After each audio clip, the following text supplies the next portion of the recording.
Hi, everyone, and welcome to the first episode of Exploring the Invisible. My name is Rebecca, and I'm the founder of the Invizibles organization.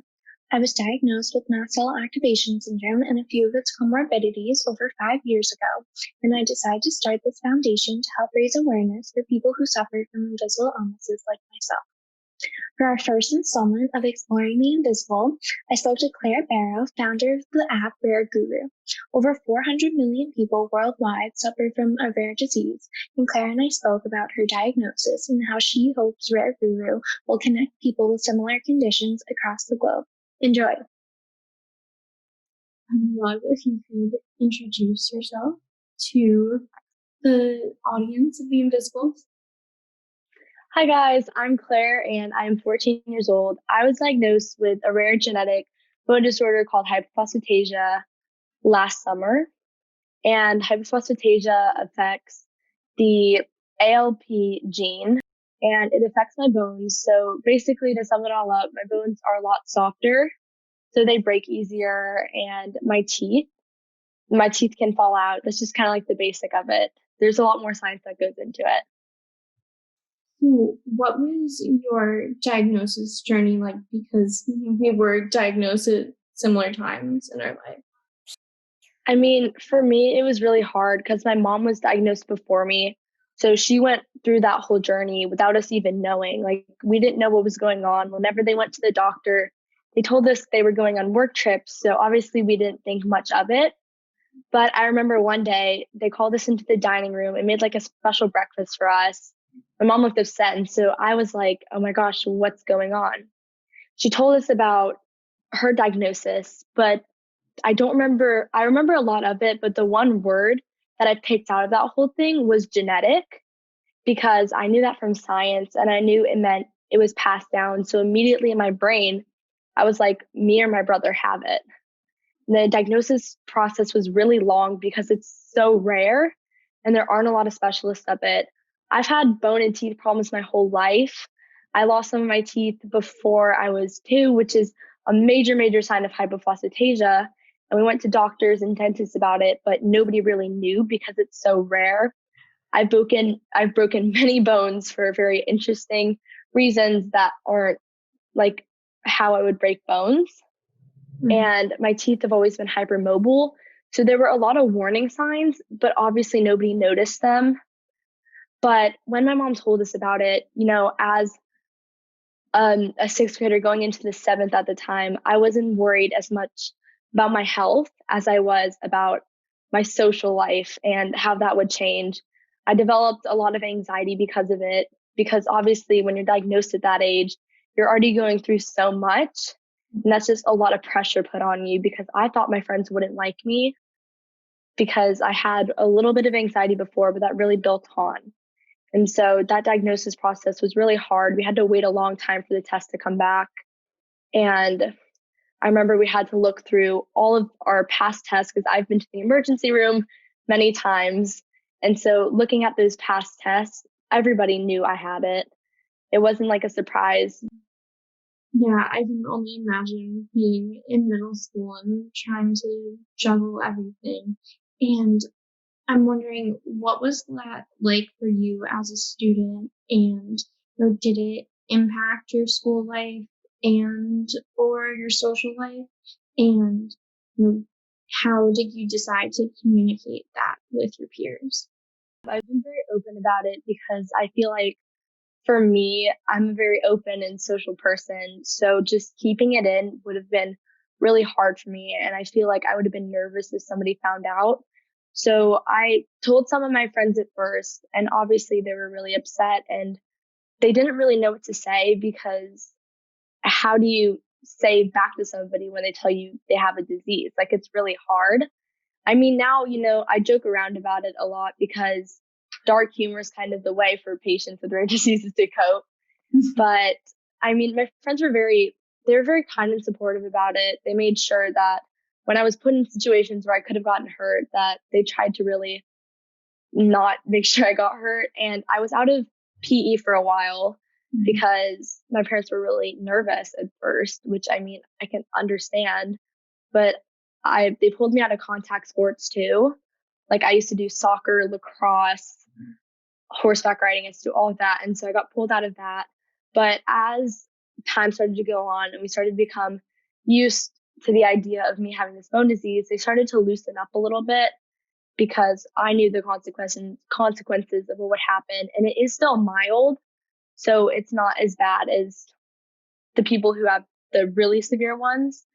And so, I mean, now I do PE and everything's okay, but I still have to be really cautious around it. What has it been like trying to get accommodations from your school, and have teachers and administrators been understanding? The school that I go to, my dad went to when he was little, and they're so amazing. They've been supportive about everything. I remember one time, like at the beginning of the year last year, we were talking about, I'm not really sure what, in science class, and we just had this full on conversation about rare diseases with my science teacher, and that really made me feel amazing because he was really understanding, and he just had a lot to say about other rare diseases too. My whole class, they weren't just like sitting there playing games on their laptops. They were all really intrigued about it, and that, I think, was when I realized that everybody's okay with it.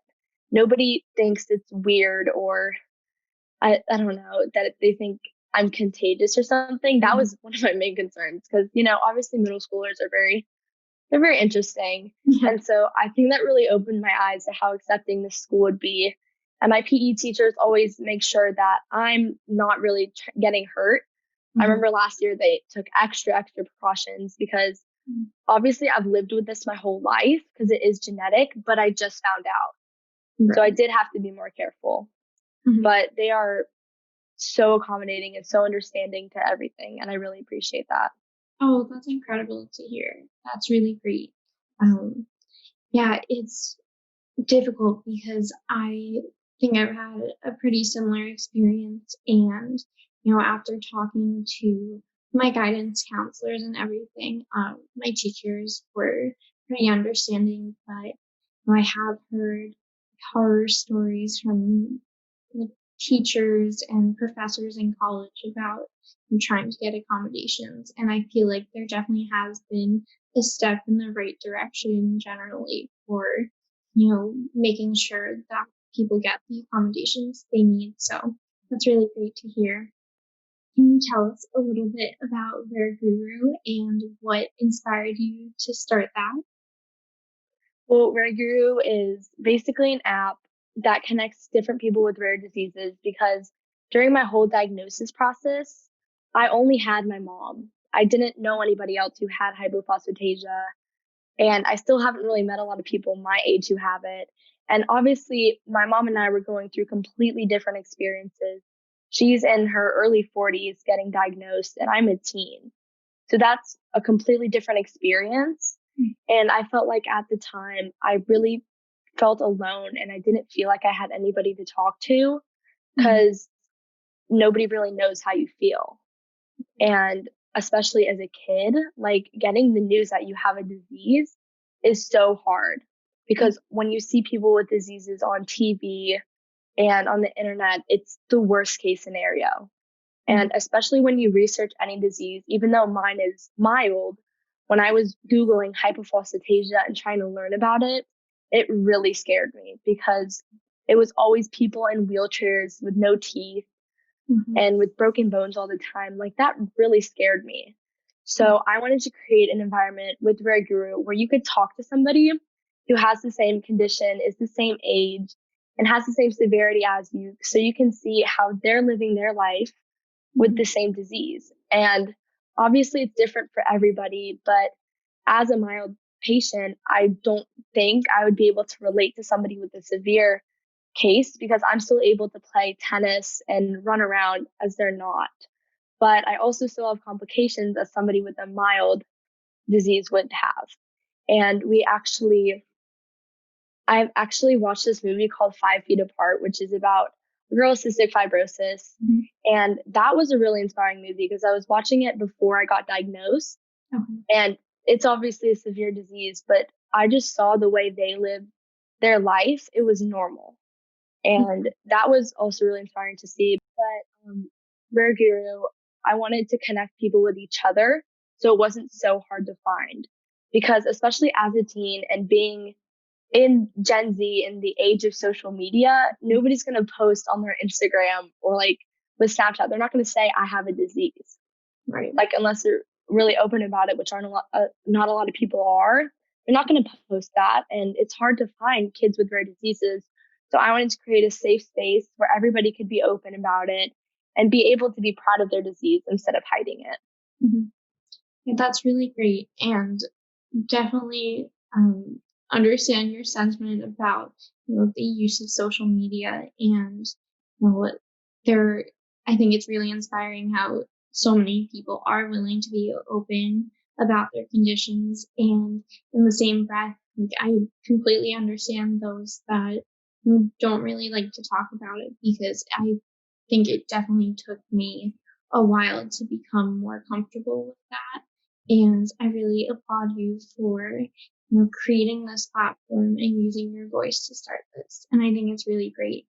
And it is a challenge to find people that are living with similar things, and we can all learn from each other, and try to enhance our quality of life, and like, learning from other patient advocates is an amazing way to do so. I'm wondering, like, how has connecting with other people your age dealing with that impacted you? I mean, I still really haven't found anybody my age with hypophosphatasia. I mean, my parents spoke to one girl's parents who did have it, but I didn't get to connect much with her because obviously it was through my parents and it was more of like a business relationship type thing. But I mean, I'm still looking for people that have it.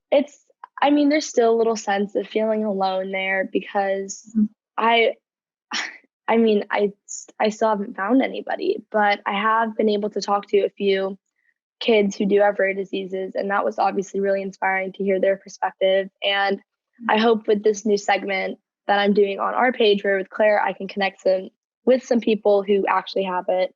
But Rare Guru, we also added a mental health part, so people with anxiety, depression, etc., can also put that as their diagnosis. And I have anxiety, and so I've connected with a few people who have had it or who has it, and that has really helped me as well, because obviously when you get a disease, there's a lot of stress that goes into it, doctor's appointments, and just a daily life. And so talking to them about how they're coping with their anxiety has really helped me as well.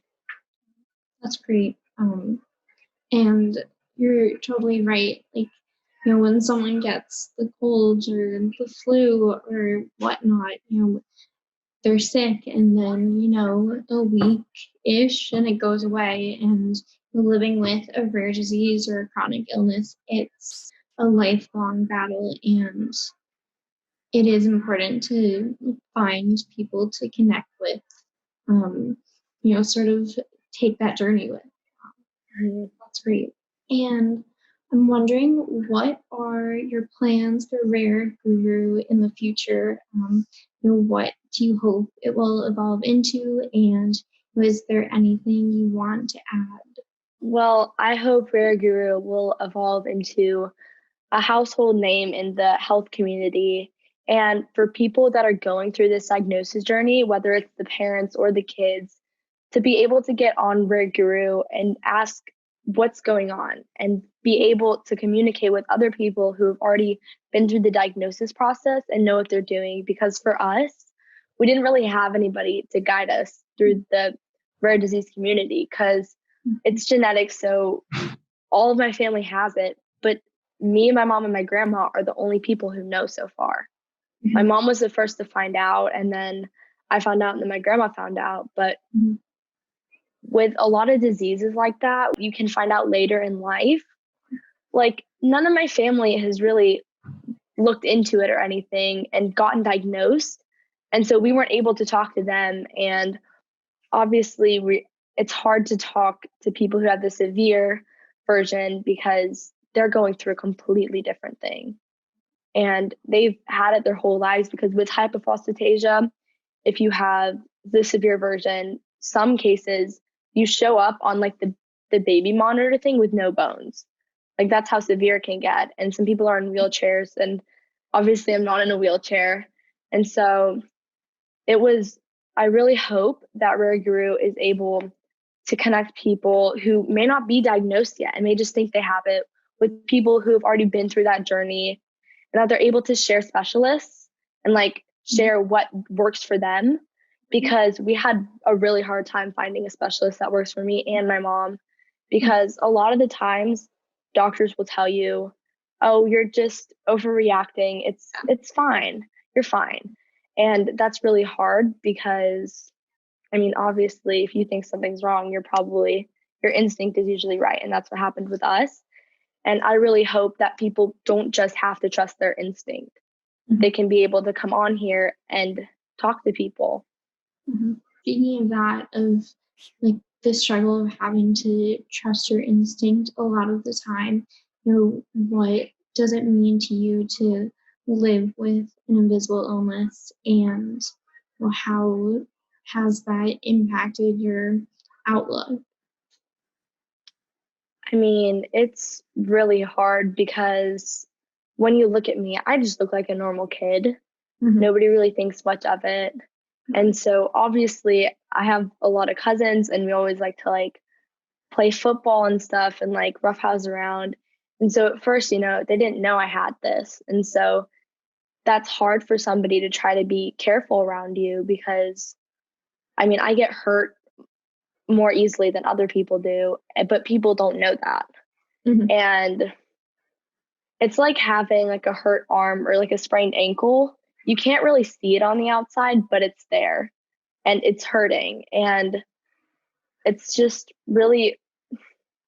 it's really hard sometimes, because a lot of people just, they don't know and they can't tell. And especially at first, it was really hard to be like, hey, can we not do that? I have a rare disease. Like, that's really hard to say just out of the blue to even some people that you don't really know. And I feel like it would have been a lot harder when I was playing contact sports. Luckily, I'm not anymore, and I'm playing tennis. But when I was playing contact sports, I feel like that would have been a lot harder. But living with an invisible illness is really hard, because you can't see it on the outside. It changes my outlook on stuff, because now instead of just looking at people like a normal kid, I really have a different outlook on it, because it happened to me. Like, I could be like, oh, this person may be struggling with something. So that really taught me to treat everybody with kindness. I mean, I did before, but especially now, because you never know what's going on. It could be physically, it could be mentally, but it's really hard to show it on the outside with your words and your expressions. To just treat everybody with kindness and make sure that everybody's treated fairly. And because you never know what they have going on. Yeah, exactly. That's a great way to put it. Is there any final message that you would like to give to other kids with an invisible illness or a rare disease? Well, anybody who has an invisible illness or a rare disease, you're not alone. There are many, many kids struggling with the same thing you are having and experiencing at the moment. Just know that it'll all be okay, and that if you are comfortable, try to share it with some close friends or just anybody, because having a support group, even with people who don't have it, really helps. Because when you're upset or something happened, having somebody to talk to is really important. Don't feel like you have to go through this alone, because even though you may be one of the only people you'll ever meet with your rare disease, you're not the only person who has been through something like this. If you can and you have the resources, try to connect with somebody else who has it, because talking to somebody who's going through the same thing you're going through really helps. But just please do not go through this alone, and know that you're not alone, because you aren't. Thank you. And quick shout out time for you.